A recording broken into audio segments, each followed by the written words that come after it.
hours of meditation every day it's a silent retreat.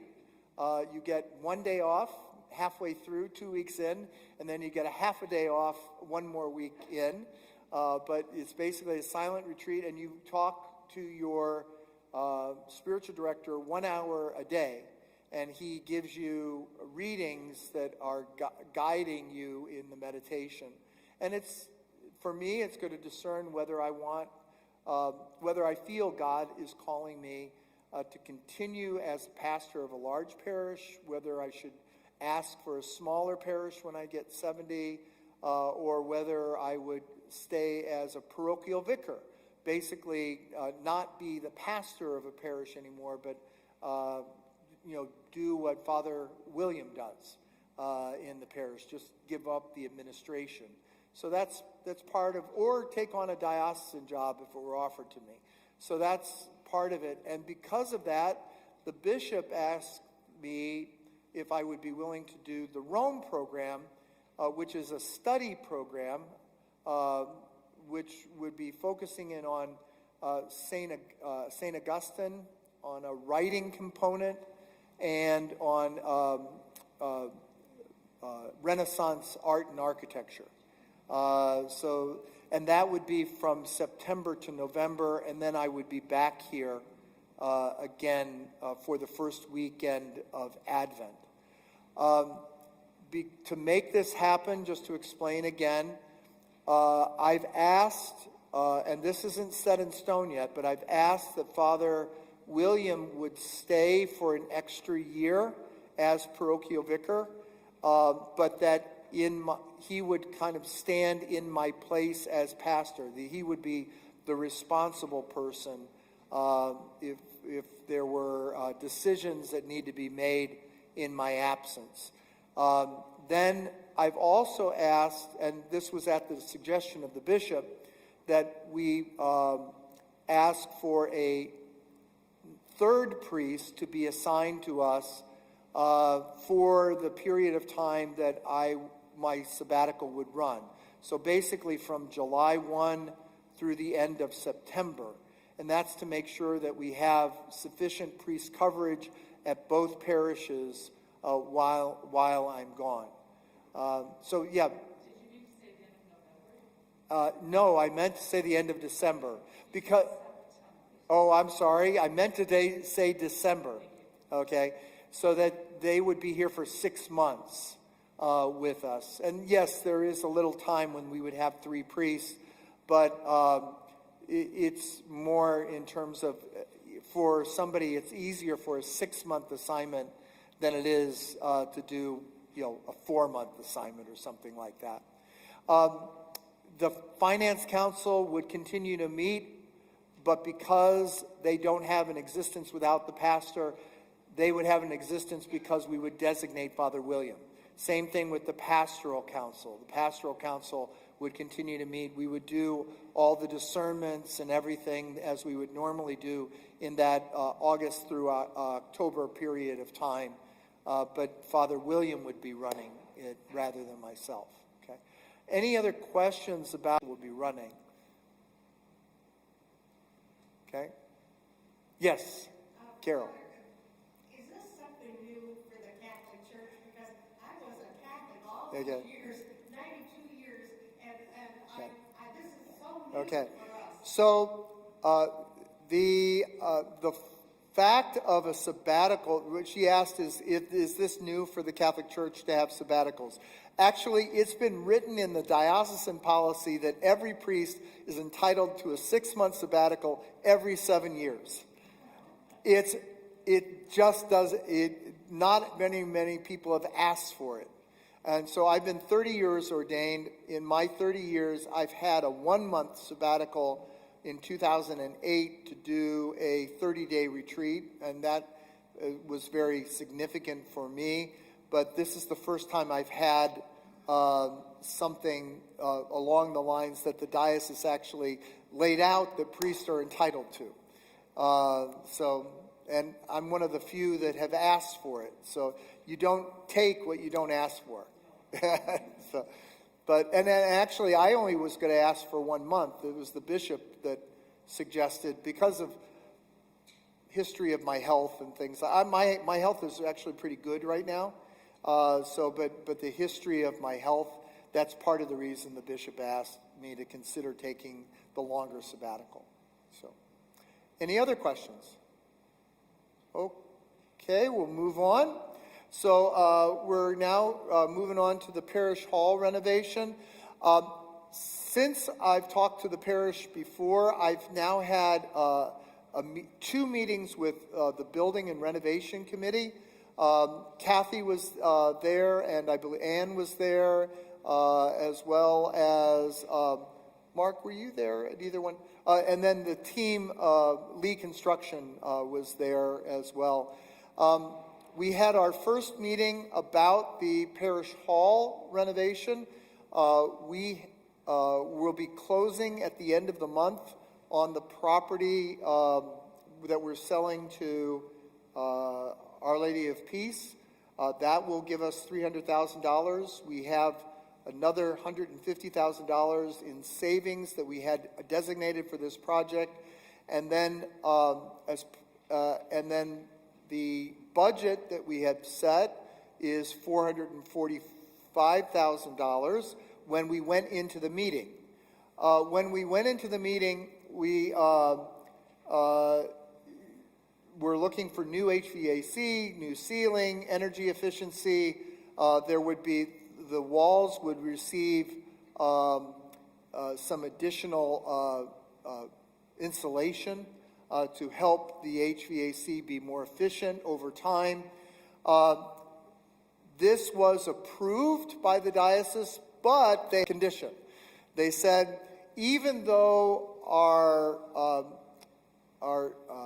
the county would not require any additional exterior doors, they wanted additional exterior doors from the hall for safety reasons. Okay, they knew that it was more than what the county required.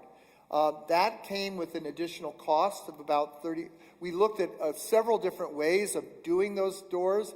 This was to put 2 doors in on either side was the least expensive cost. We looked at also using the storage area and going out the storage area, or blowing a hole and going out through to the stage door and going out that way. And each of those was actually more expensive. To have but at the same time, right at that same time, we received from paperwork that the diocese filed on our behalf, $55,000 from COVID money, because we had paid Social Security when others didn't have to pay Social Security. We paid our staff. Well, there was a program that reimbursed those who did pay to pay that back. We received that back. So the Finance Council, rather than raising more money for this project, the Finance Council decided that we would designate $35,000 of that to cover these extra doors that we would do. And then $20,000 was then put into our endowment so that it continues to be available to us over the years as we go forward. Our endowment is now something like $185,000 is what our endowment is with these additional monies there now. We are signing the contract, we hope, with Lee Construction sometime by the end of this week, and then that'll begin the fun process of permitting with Albemarle County. That was sarcastic, in case you didn't, in case I needed to say that.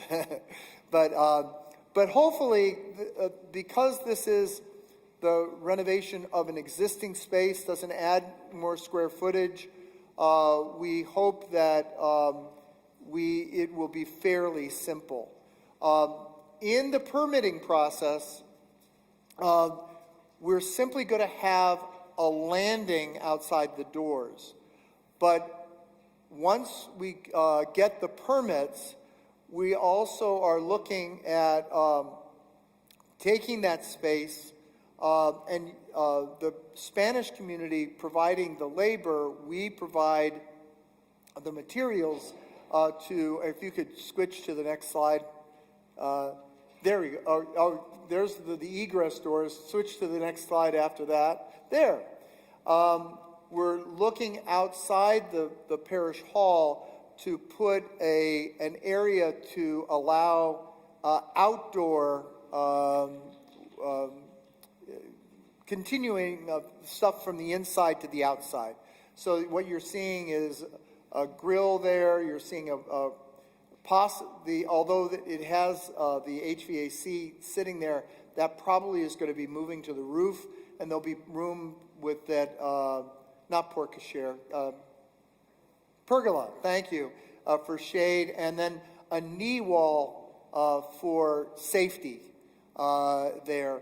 And then because the county is looking to make this a pocket park, I don't know if any of all of you know that or not, we would also they're open to us to kind of cleaning up the bank and making it more presentable with natural plants that are to this area, kind of going down the side. So, but this is something that we would do from existing funds in the future, but it would allow more use of our space as well. So,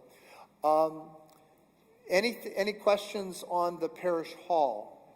Oh, one of the things in the parish hall that we will do is that there will be shades that will be able to come down. So if we are showing movies or we're showing videos, or simply even if there's we're having mass in there and the sun is just beating down on you, we would both have blackout shades but also sun shades as well that will help empty. Yes. So I just was curious about when kitchen renovations would occur, because that's attached. It is. We've been doing the kitchen in pieces. We will do. There'll be one piece that will be part of this, which is moving the pass-through. Will be fixed, but we'll continue to do more kitchen renovations as we do. We're buying through the generosity of the parishioners, we were able to afford one of the commercial refrigerators, and so we're purchasing that this year. We still need to buy one more commercial refrigerator and one more commercial freezer to replace what we have right now. But eventually we'll do that last little bit. We're just going to do that in pieces. So, yes, Jerry. With the addition of these two more doors, Yes. and this lovely space we've put in here, how does that affect our security plans? Well, those doors are not entrances, except when there is a party. That's the only time they would be unlocked. The rest of the time, they would be shut from the outside. You couldn't enter in through those doors, but they would be exits. Is how they would be set up. So, yes. So this is to start soon. How long? Probably, they're saying 2 to 3 months. We're going to try to work with them to be able to use the space. We don't think it's going to work out for our 50th anniversary when the bishop comes, which is April the 12th, is our 50th anniversary. And by the way, a decision that was just made this week is the Hispanic community, rather than celebrating the 25th anniversary of the Hispanic community in March, they've opted to join it together with the April 12th. So we'll be celebrating both the 50th anniversary of our parish's founding and the 25th anniversary of the Spanish Mass being established here, with the bishops coming here on the 12th of April. We're looking right now, Parish Life is looking at options for that celebration. Do we rent a tent to put it outside? Do we talk to CCS and do something there? Or does this move so fast that maybe the hall is not entirely done, but it may be possible to do something in the hall? So we're looking for, but by the end of May, as it should be done. Done, yeah, okay? Any other questions? Yes? Please use the mic. Oh, yeah. Oh, I'm sorry. Oh, my gosh. Yeah. Yeah. I want, is it on? Yes. Yeah, you have to hold it right like that. All right. My husband built Kmart's in every state in the union, and he's licensed for every state except Michigan and Virginia are the two that he's kept. And he has offered his services to people several times, and we've never heard anything about it. But Well, I mean, the way this works is we're having a contract with a contractor, and it has to be under their insurance. So even though there are parishioners that have offered their labor and things like that, that's just not how you keep. That's not how construction works, because once you start using parishioner help and labor, you're no longer covered by their insurance. So that's why we're signing a contract with a contractor. But we also have Jamie Gibson. Jamie, you stand up. Jamie is our parishioner representative to the contractor and is looking at the contracts. He's looking as we go forward to make sure that we stay on budget, on time. And so we've hired him as Jamie is a civil engineer. What kind of engineer?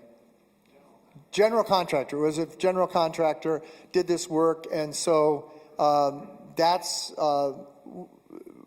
some of what you were talking about. That's being done by Jamie for us. So, okay. And I haven't forgotten your offer to Okay. So let's move on then to the next. If there's no more questions, or is there any more questions on this? Yeah. Oh, one more question, Ed. Yep. There we go. Yeah, my question is, when you said you're starting to work with the permitting in Albemarle County, who is we? Lee Construction, who is the company that we're signing the contract with.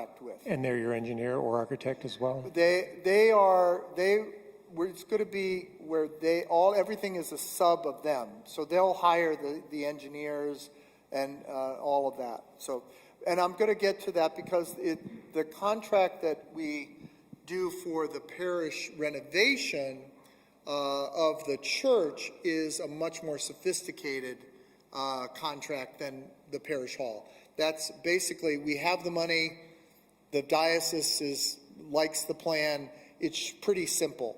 What we're doing with this is much more complicated.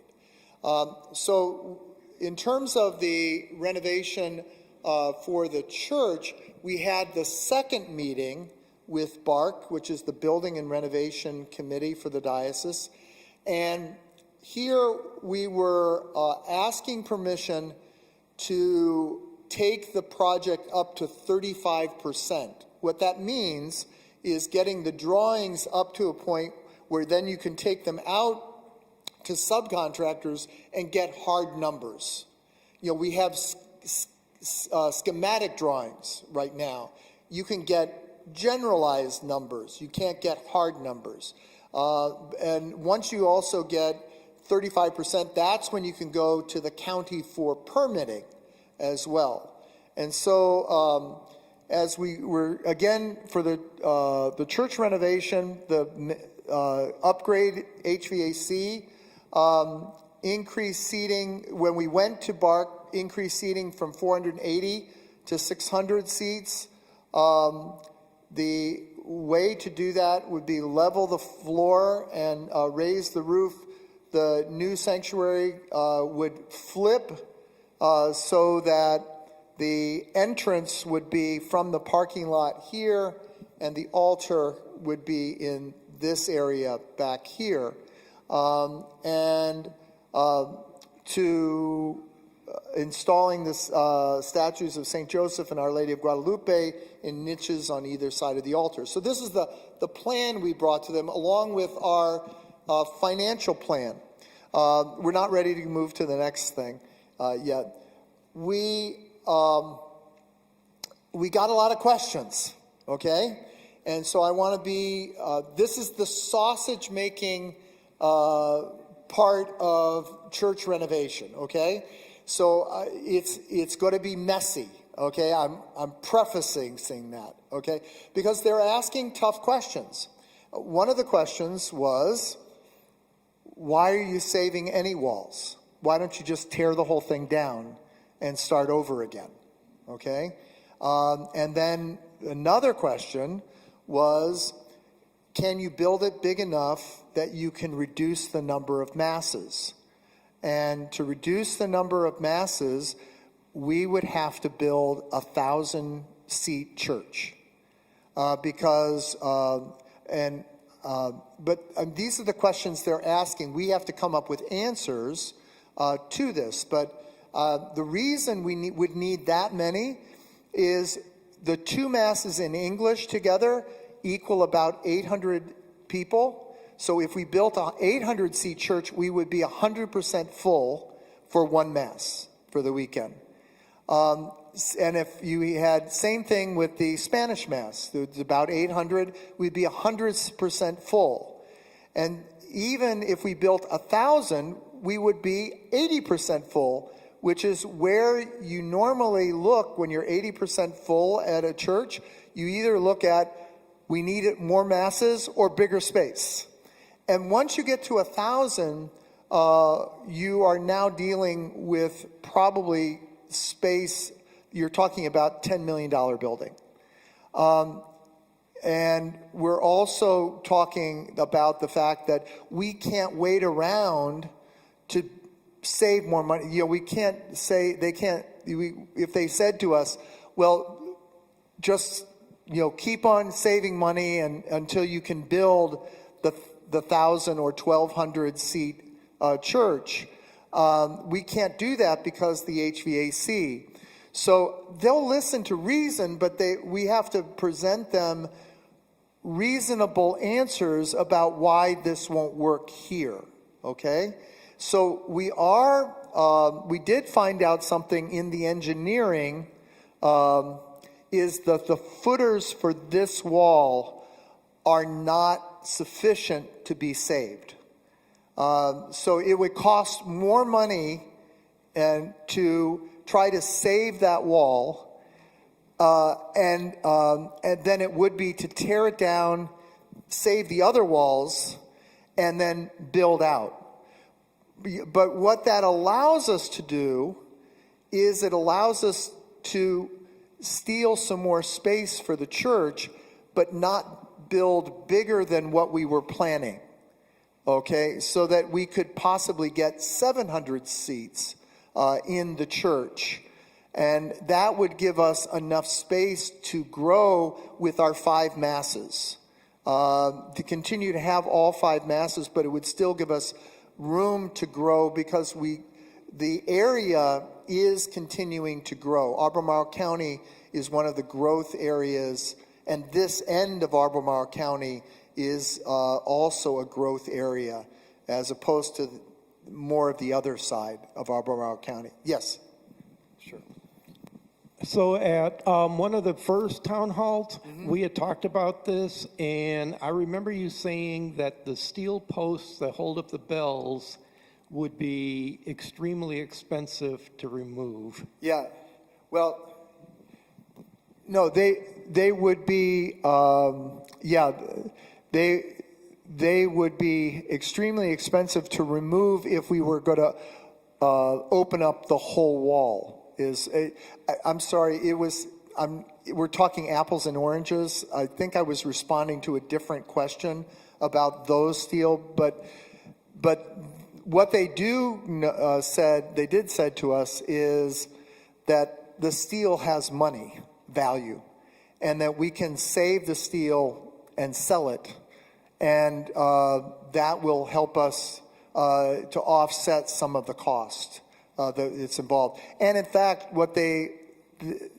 based on that, we kind of went back to the drawing board, and we did come up with a new schematic design that's what I do want to show you right now from the outside.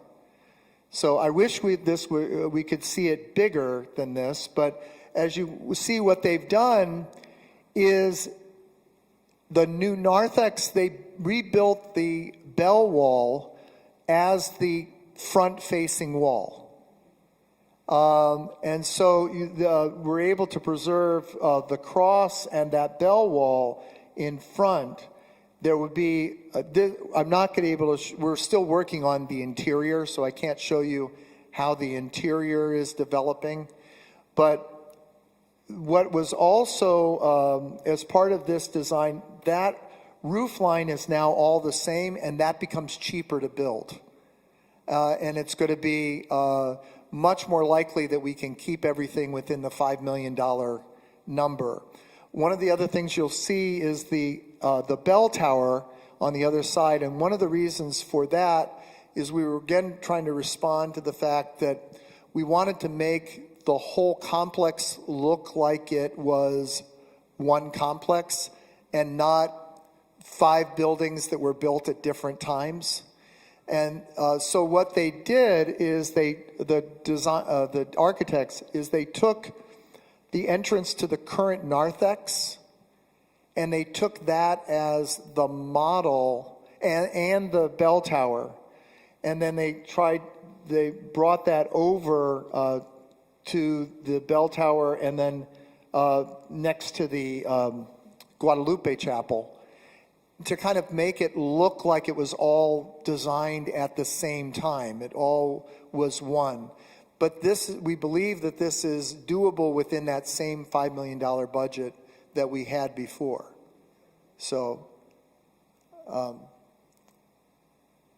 comments so far to that? Yes.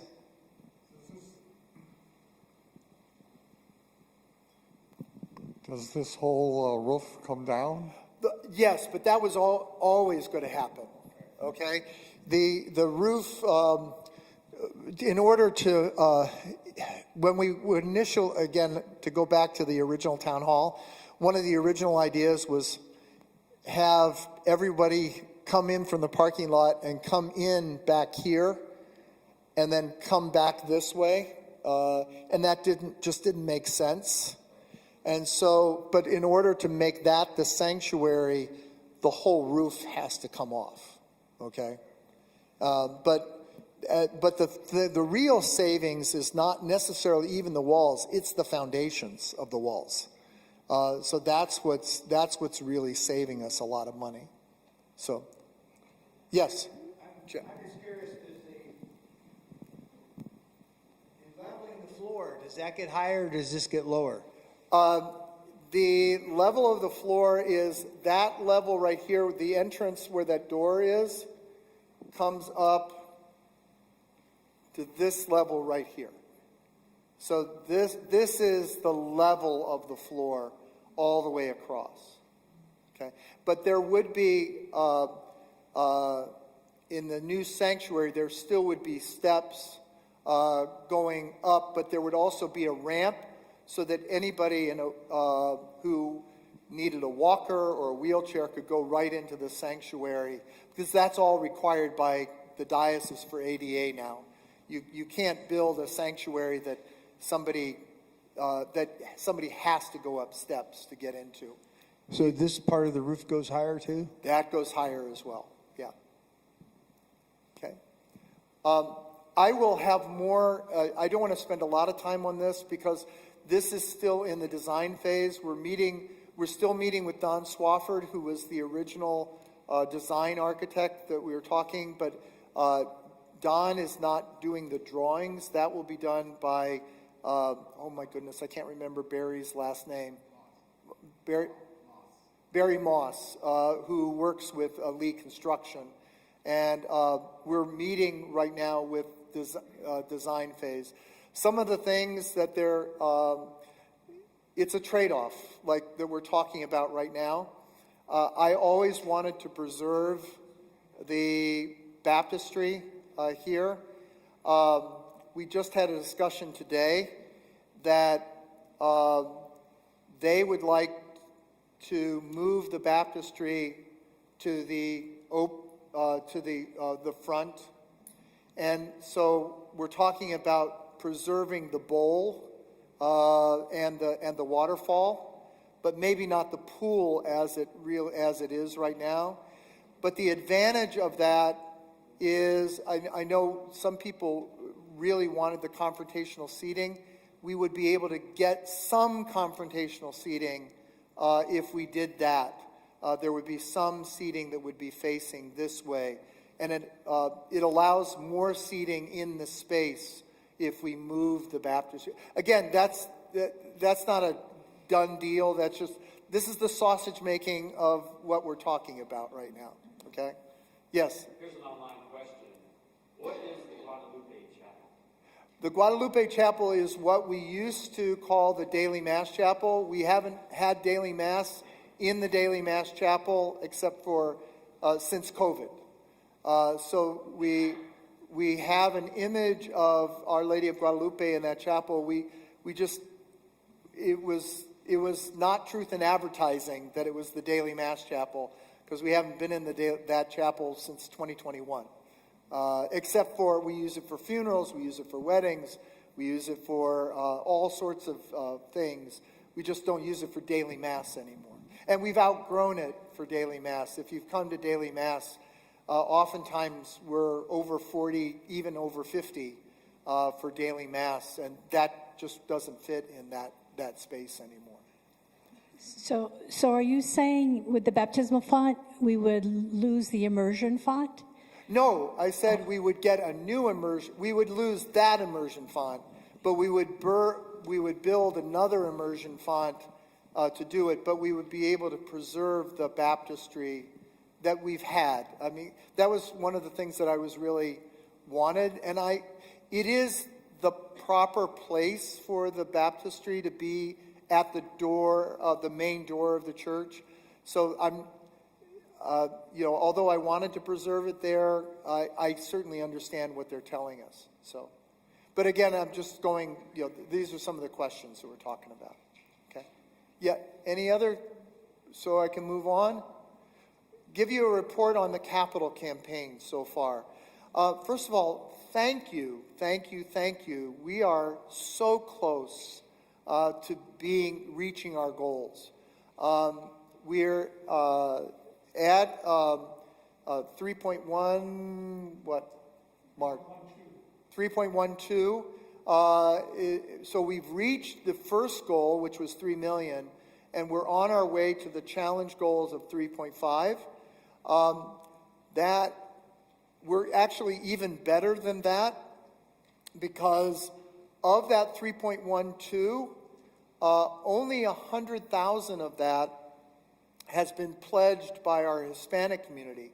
The Hispanic community has been giving in a different way. They don't do pledges as easily as other people understand. They've committed themselves to doing second collections every single weekend for the new church, except for the first Sunday of the week, the first Sunday of the month. And we anticipate that doing that they will raise $350,000. So there's a difference of about $240,000 that we're expecting in, which kind of is like a pledge. So you could easily say that we're only $150,000 away from our goal. Yeah. So So that's a really good place for us to be right now. We will, and right now, our borrowing capacity, which was measured 3 years ago at $1.5 million, because of your generosity, we actually probably have even a little more wiggle room there. Probably 1.75 is we'd probably be approved for. I'm debt averse. I want the least amount of debt that we can have. The more money we raise in pledges, the less debt. But we're right at where we can do the 5 million, or if it were over by 10%, we probably could make that happen as well with where we're at right now. Mark, do you want to say anything else about the capital campaign? No, as Monsignor said, thank you for your generosity. And we have, we're continuing to accept pledges. We're asking people if they've pledged to start paying on their pledges so we can get the cash number up.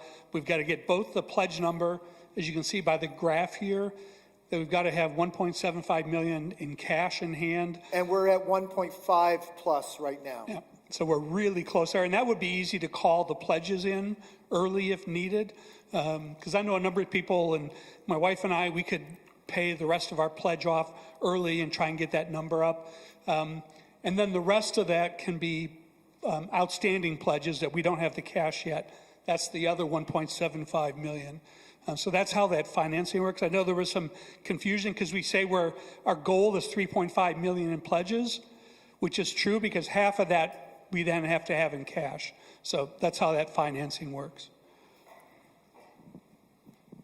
Okay. We have a question online. Oh, okay. Sure. Read it. He's going to the back to read the question.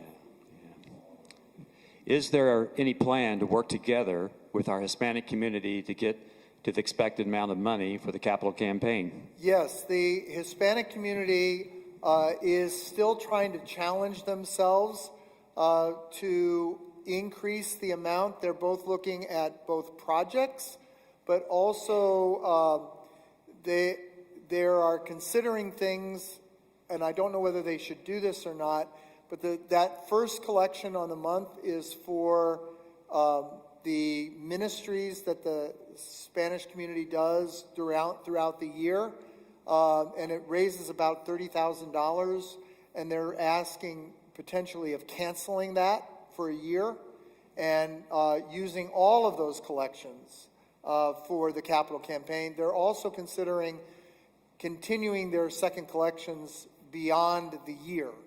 So the Spanish community is looking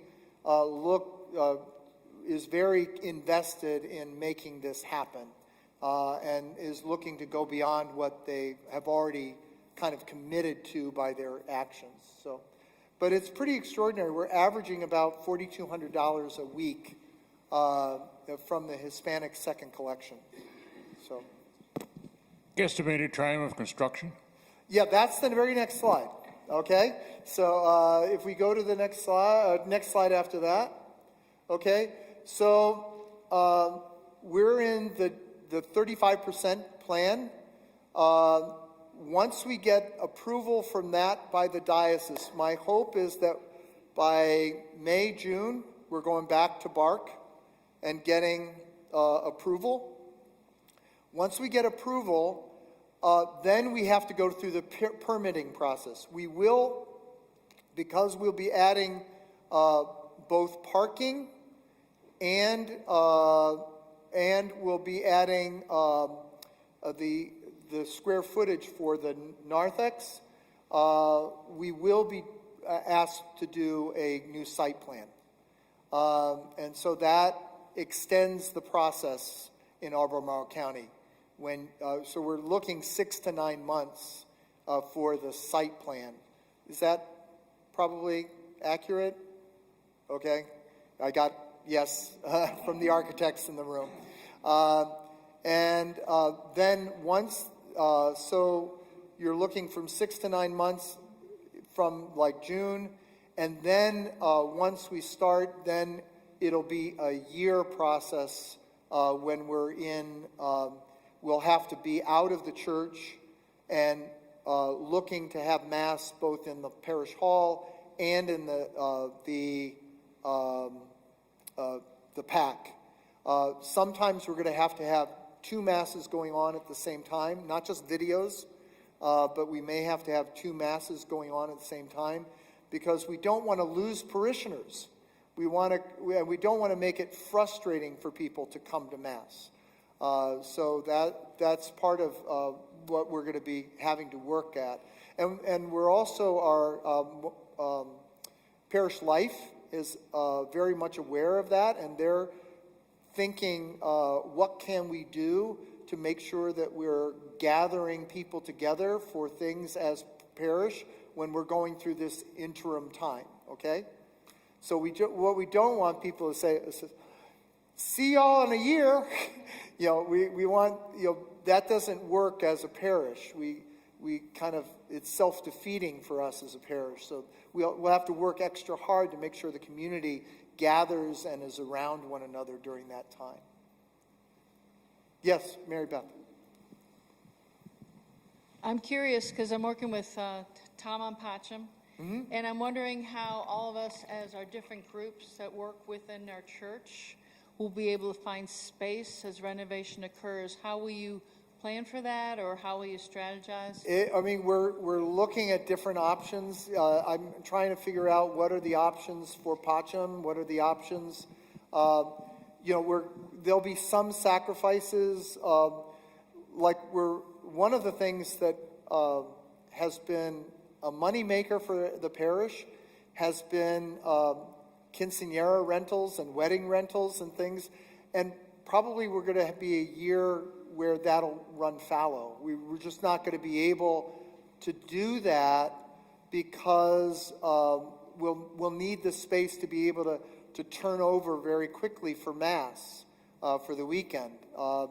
And so, we'll be, like during the week, we'll be able to use the parish hall as the parish hall for various things, but we're still going to have to set up for Mass for every weekend. That's a lot of labor to do that as well. That'll be a whole ministry, so as we go forward. So, any other questions? Yes, Lois. I think you started this by saying that the diocese said you can go ahead and get started. Has the diocese given approval yet? Or are they still waiting for us to raise money? They've given approval for the parish hall, and they've given approval for getting up to 35%, using the money we have to get up to 35%. They look at where our finances are and says, you're on track to make this happen. But you got to get, we can't approve what you don't have the hard numbers for. So you've got to do the plan, get up to 35% so you can get the hard numbers so we can approve the total plan. So that means you need another $150,000 in cash or pledges before the diocese will let you move forward. Well, we're near that. But remember, we also have a borrowing capacity. And again, I don't want to use our whole borrowing capacity, but if we borrowed $175,000 or $1,750,000, we'd have the money covered if they allowed us to borrow up to that. I'm debt adverse. I'd like to use the time between now and then to raise that 150, that difference, or more. But are we going to go ahead with the design build plans? That is going ahead. That's what the diocese has said. Go ahead and do that, because they're saying you're on track for approval of the whole project. So nothing's being held up because we still need a little bit of funding? No, nothing's being held up. And are restrooms included in this project? Yes, restrooms are included in the the narthex extra restrooms, what we are going to try to do is see if we can preserve enough money to do renovation of our restrooms down here, but that is not in the plan right now.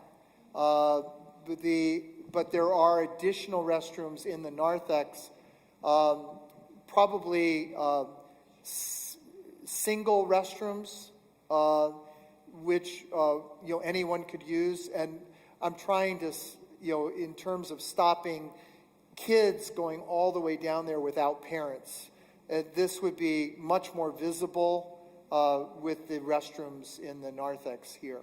So, but eventually, what we're trying to do is, that's one of the things, if we can save enough money to do it, I think there's about $120,000 to renovate the 2 restrooms. I would try to save enough money to do that down the restrooms down here as well. Yes, Leo. I've got the microphone. Okay. I just wanted to clarify that 35% you were speaking of is 35% of the construction documents. That's correct. Not a monetary value in any way. Not a monetary value. That's correct. Yeah. A permission to go toward 35% so that then hard numbers could be bid on the project. That's exactly right. Yeah. Okay. Online again. Oh. Okay. Well, online. Online. Look, going back. Can we use the Catholic school for Mass? We can't use it for Mass. What they have generously allowed us, if there are specific parish events that we get permission, and it doesn't conflict with their use of their space, because once you do Mass, that means that it's not available for them every single weekend, and that's just unfair to them. But they have offered for big events to make their space available to us, so long as it fits within their calendar. So we have that offer. Yes. Yeah. Who will be in charge while you are away those 4 months of interacting with the county and the contractor? Yeah. Well, what I have asked is that if Father Walter Wagner is the dean of this area, and I've asked that he would be given the authority by the diocese to act in my stead. I'm not going to manage it from Rome. It's a 3-month period. It's likely that we're in the permitting process during that period, not the building process. But I can answer an email back and forth. I can't manage the project. And so Father Walter Wagner, I've been talking with him. I've been kind of filling him in on the town halls that we've had, the feedback from the parishioners, kind of understanding. We're involving him in the planning process now, so that he has a good background about what the parish is looking for, what the parish expects from this, so that if he has to make decisions without me, he's kind of fully briefed. So, and there was, yes, Diane. Going back to your statement, that we're looking at a build out from now until we're actually, if all goes well, at least a 2-year period, if not longer. Probably, yeah. Right. Yeah. And that the bathrooms are not being included. I would like to personally request that our bathroom vanities, in the women's bathroom at least, be replaced. It is really, when you got chip surfaces and what have you with guests we coming can in. look at some upgrades for that sort of thing. But also, this is a giving opportunity. We do actually. Checks here. Yeah, we do have one parishioner that specifically said if we were able to raise other funds, they would give more than what they're already giving for those bathrooms. So but again, I have to be a good steward. I can't just keep expanding the scope of the work. Yeah. No, I understand. But there's some minor repairs that can be done. Yeah, yeah, okay. Yes, Leah, Ed.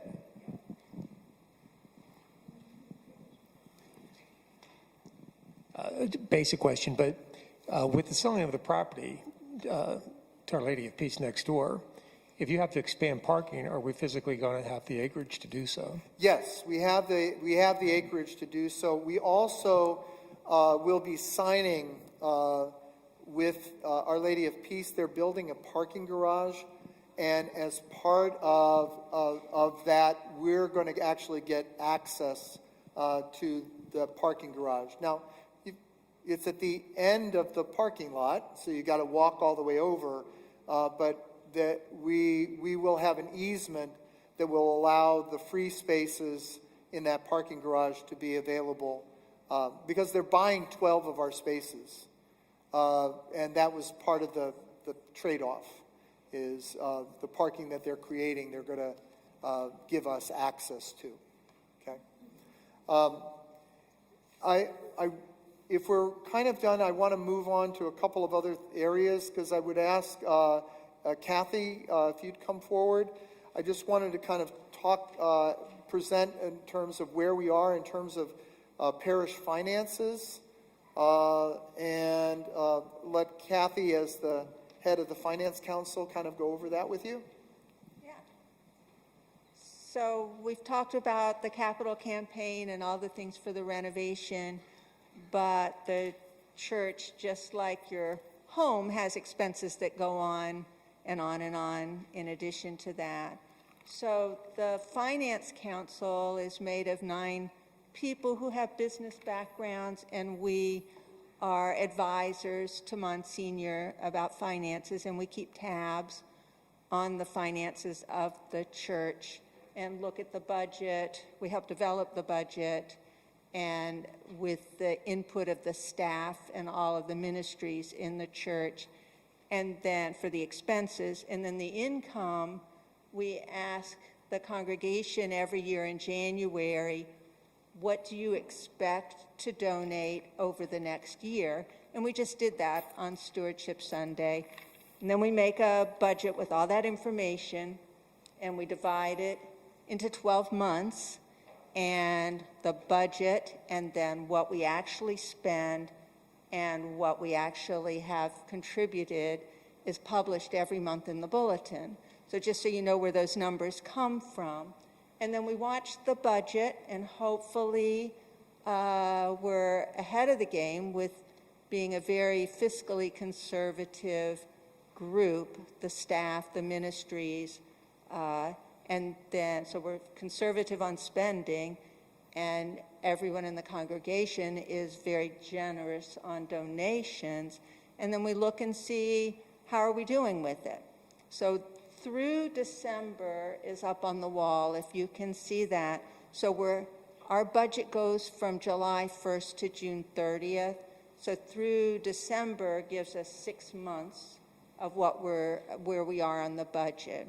So our budget for the whole year is close to $1.5 million.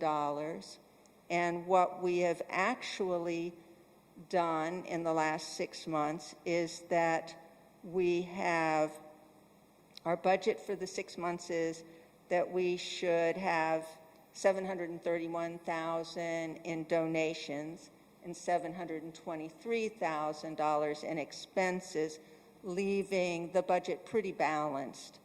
And what we've miraculously done in the first 6 months is come up with a surplus of $125,000. So that's pretty amazing. Would want to know that that includes that extraordinary gift from the government of $55,000. Okay, but it's still very good numbers. Okay, but I didn't want you to think that it was as big as that.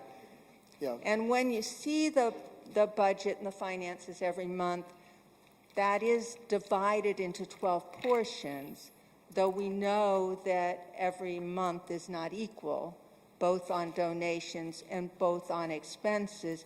even if nothing goes wrong, there are months that are going to have bigger Well, expenses. I'll give you an example. We basically had one whole week that went away last month. We still managed to have a surplus for the month of January, but that was without one of our collections, substantially without one of our collections. So, Yeah, so, and when you see the budget and the expenses and the donations listed every month, don't be totally alarmed those months where it doesn't balance, where the expenses are higher than the donations. It is figured into the budget, and the staff and the finance council and Monsignor are looking at it every month, line by line, and the budget, we'll adjust the budget if it looks like we're not able to stay in line. one with of the it. things that that gives me a great deal of comfort is where we're at the budget shows me also that we can afford the debt that we'll be taking on. So that's one of the issues that we've got to look not just at the budget of keeping the ministries alive and keeping all of them, but we've also got to be looking forward. Okay, but we have to service that debt because although the principal can come out of monies that are pledged, the interest is all paid out of ordinary income as well. So, and as you all know, when you have a long-term debt, you pay more interest at the beginning than you do on the principal. So, questions about finances? Yes. Could you go, Amy? Could you give her the mic? I'm just wondering about what the endowment is used for. The endowment, about 15 years ago, the diocese encouraged every parish to do an endowment so that if there came a time when finances were not good and all of a sudden maybe your bigger donors have left the parish, that there would be money to continue the parish going on. The idea behind an endowment is that ideally what you would want is 3 times your annual offertory in your endowment. And then you would start actually drawing from the endowment of 4%, no more than 4% a year is what the diocese tells folks. Now, it is available in an emergency. If we have an emergency, that is our primary savings. But you try not to rob those things for things that you can save towards, that you can do in your regular budget, or you can run a capital campaign for. But it's meant there to be a safety. But if it grows ultimately to a certain level, then you should take 4% a year as part of your ordinary income. Does that answer? Okay. Yes. Sorry, we're going to get the mic to you.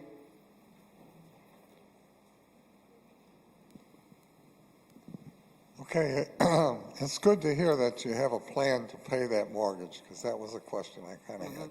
So I'm happy to hear that. But can you tell us a little bit more about the loan? Is the diocese the lender? How many years? Yeah. Maybe what do you think Yeah, the interest rate the will be? diocese has a relationship with Truist Bank, and it's under the bishop's line of credit. The bishop has a line of credit that is about $200 million.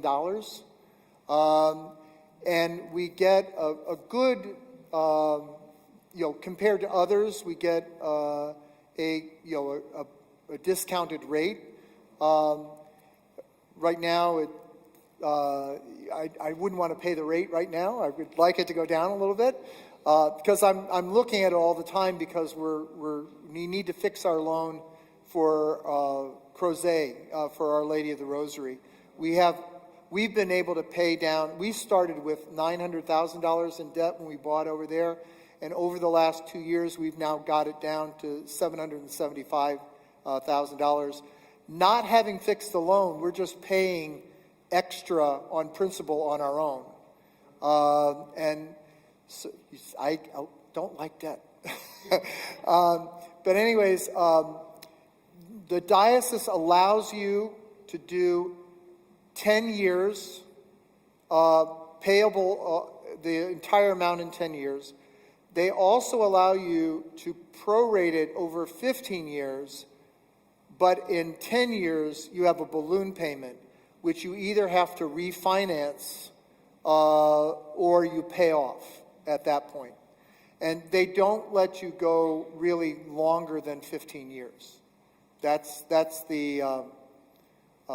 how they structure it. Because ultimately, the bishop is on the line for the debt. Now, he will come to us to pay it, but it's ultimately his credit, and that's why he controls the terms of what parishes can do. Okay? Okay? Oh, Lois. So the Crozet campus, does this budget include anything on Crozet, or is that totally separate? Totally separate, except that Crozet pays a portion of one of our priests. And so... Do they have their own priest? Well, it's Father William and I. But right now they pay a third of, is it a third or 36% of one salary? 32, something like that? What? 3/8? Okay, 3/8 of one salary. We're going to be, and next year we'll increase that amount a little bit more.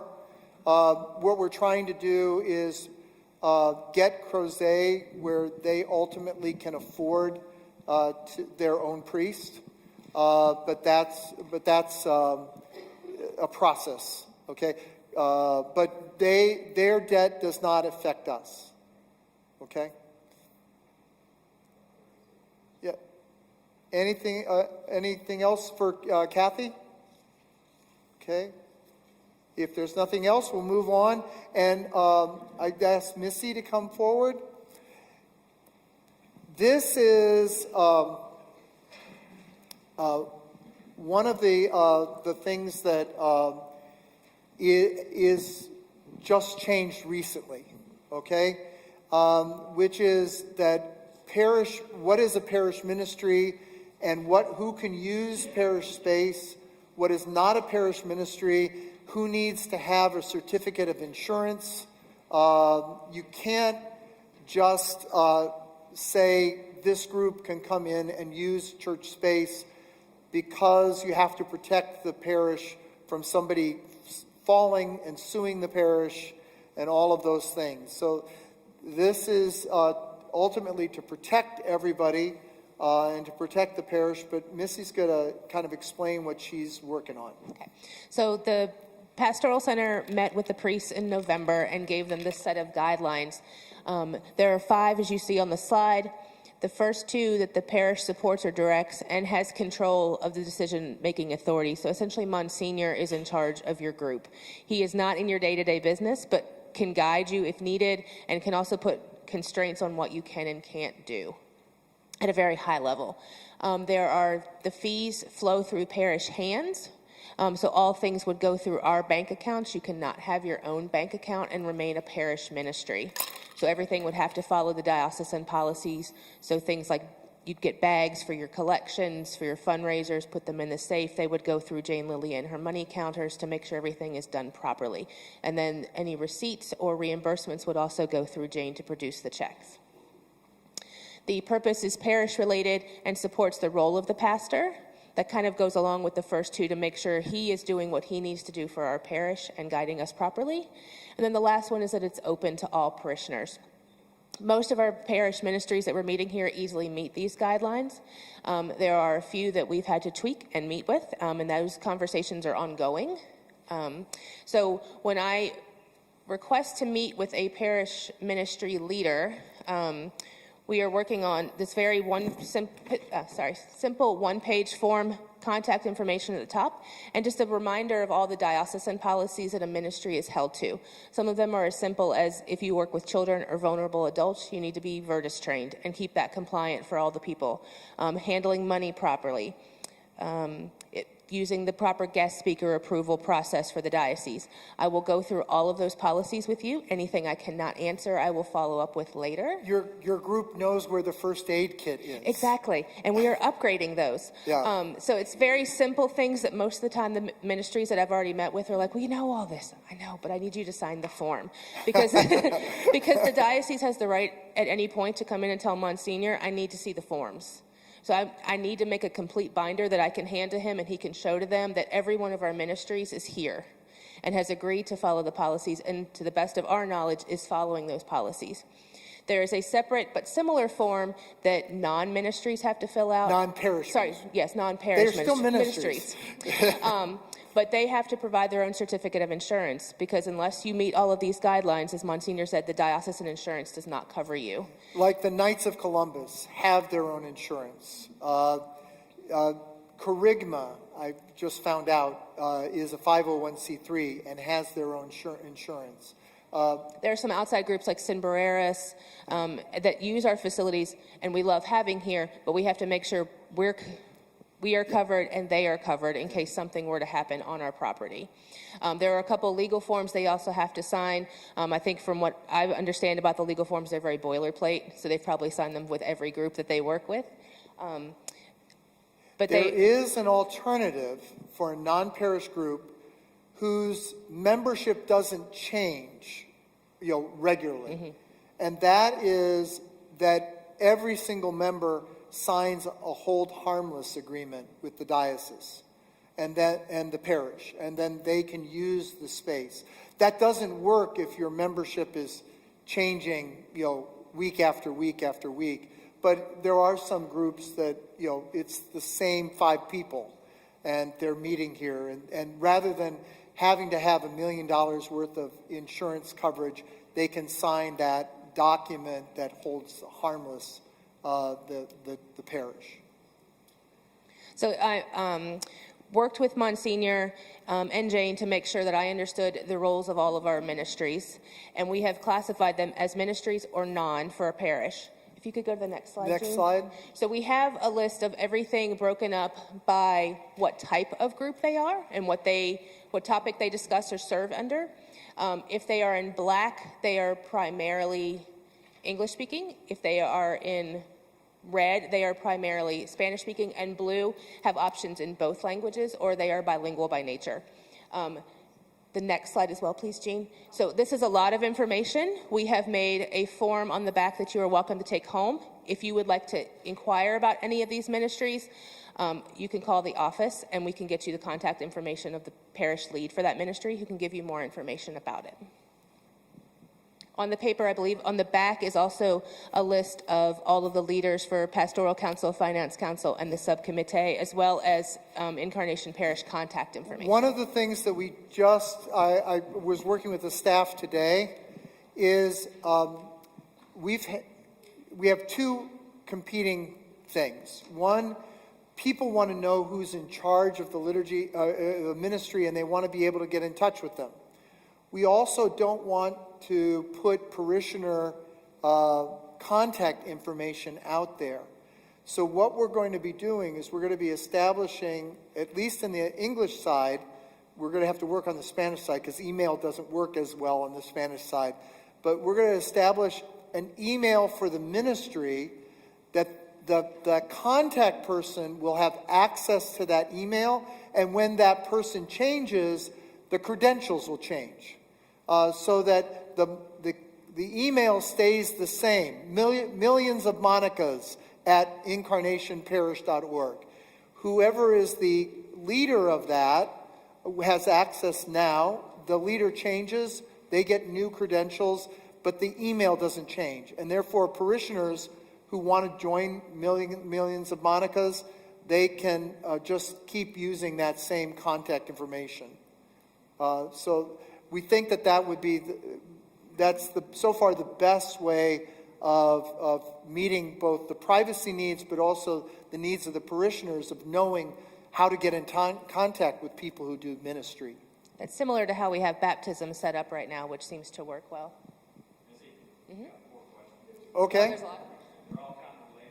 Okay.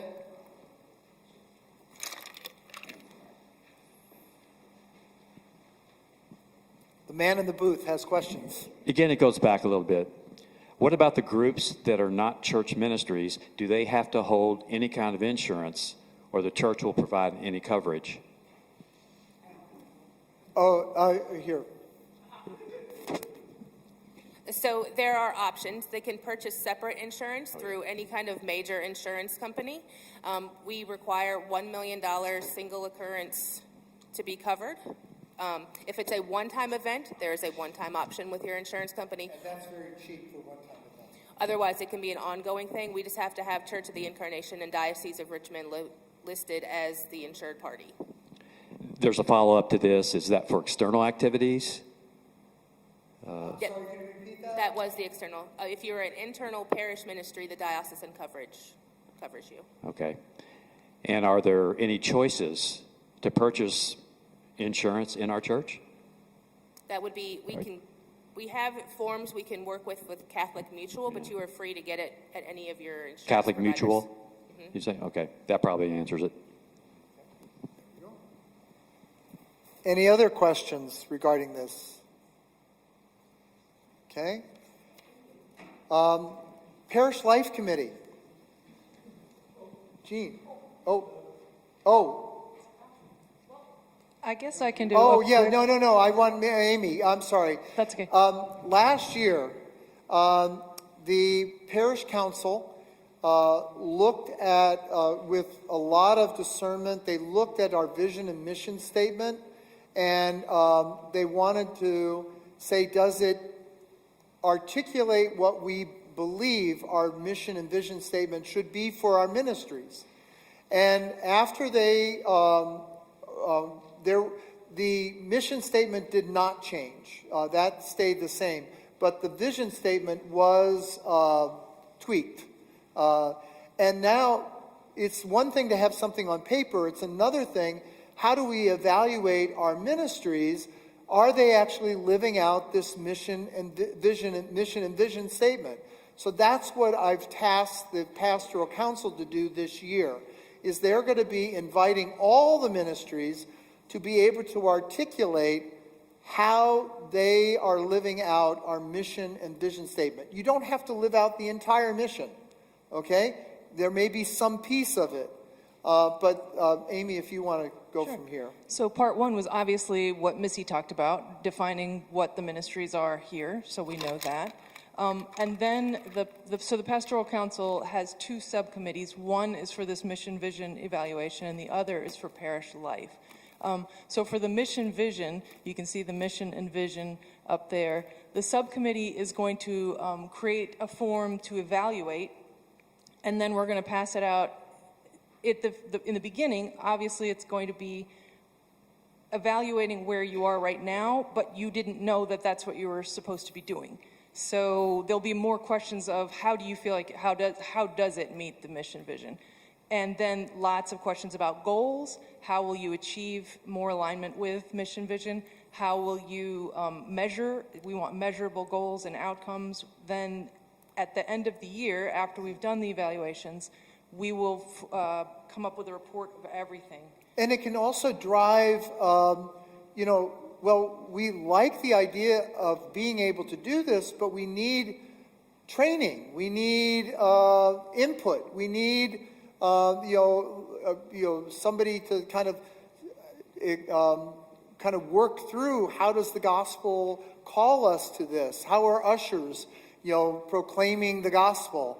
And do an in-service this can drive what we are actually doing for our various ministers in terms of feeding them for this. It will ask what are challenges to carry out the mission? What's in the way? What are the obstacles? Are the resources there for you? in training as well as money. So it's going to be pretty comprehensive. So far it's very long. We might have to narrow it down a bit. And then I guess the next slide is parish life. So Roxy, would you like to? Okay. Hi, everyone. I'm Roxy Hewitt. I've been in this parish for 46 years. In fact, the first year here was when this space was being finished. So I've sort of come full circle now to the next step in our community. So back then we were 200 families. We had 2 masses. We have grown not just in number, but in diversity. We are now very much a multicultural community. So the question is, how do we build community out of communities? We are a community of communities. So that is where Parish Life Committee was really born. We've only been in existence for about 3 months, so we are new. But our aim is to actually help bring about the vision of Parish Council, which is our church will be an inviting, nurturing, hospitable, and multicultural parish where all are welcome as we proclaim the gospel. So how do we do that? We think it's really important to gather as community to do fun social things, to do things that bind us together. And so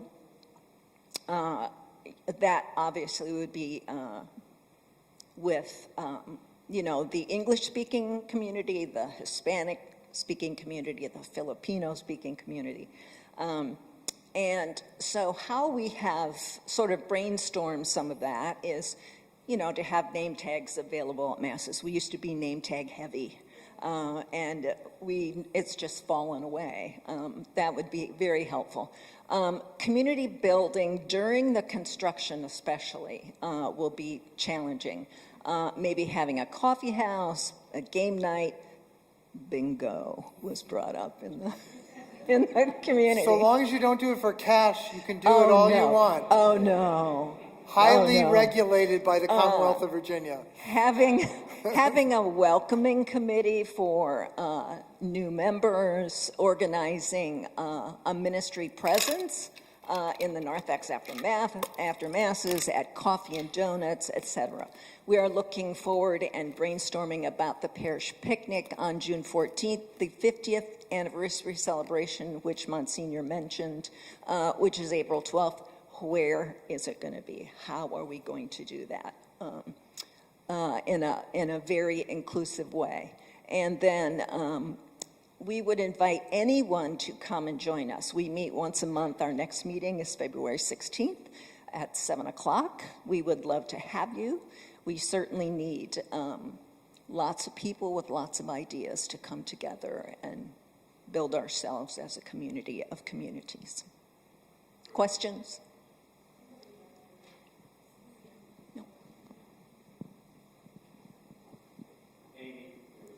Oh. Can tags be optional? What they talk about, name Yeah. tags? Yeah, sure. Okay.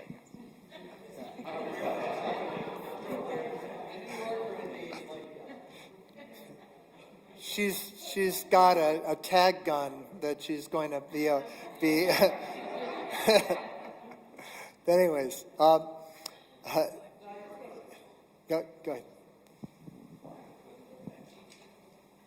Like, what bothered me the most and why I said, something has to be done was we are such a large, awesome community, and we were not doing things on a social level. And what was eye-opening to me was the fundraising that we did for Carnegie and how well received that was between the silent auction and the cabaret, and how people came together and had a great time. And so I personally invited several people to be on this committee, and they all said yes, which was awesome. And I encourage you to get involved, because eventually I would like to pass the torch on to somebody else. I mean, I am doing this for the love of the community and to get things rolling once again. within our parish and bringing these communities together, especially our Filipino brothers and sisters, as well as our Hispanic brothers and sisters, to do something as one, like we are one body, and we are one body in Christ, and I would like to see that happen. So are there any questions?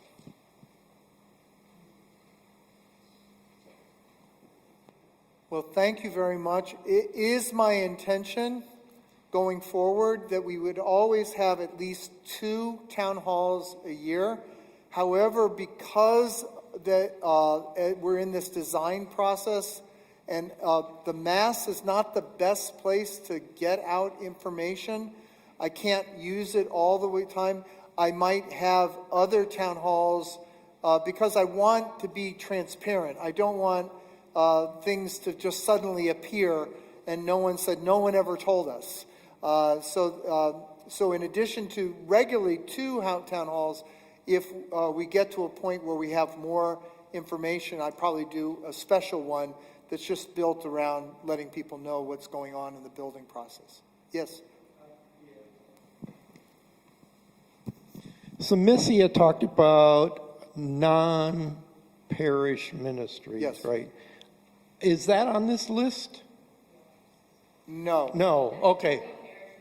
Okay, all right. So if you don't see your name on this list, you're not a parish. Yeah.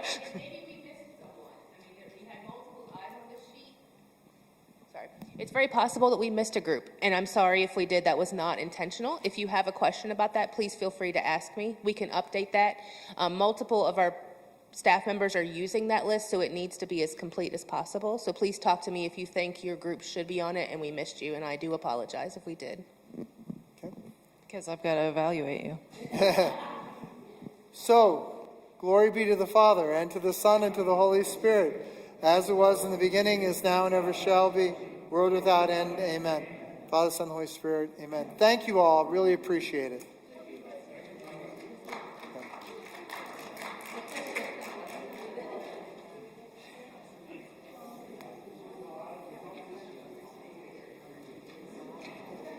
Thank you. Oh, thank you. Thank you. Yeah.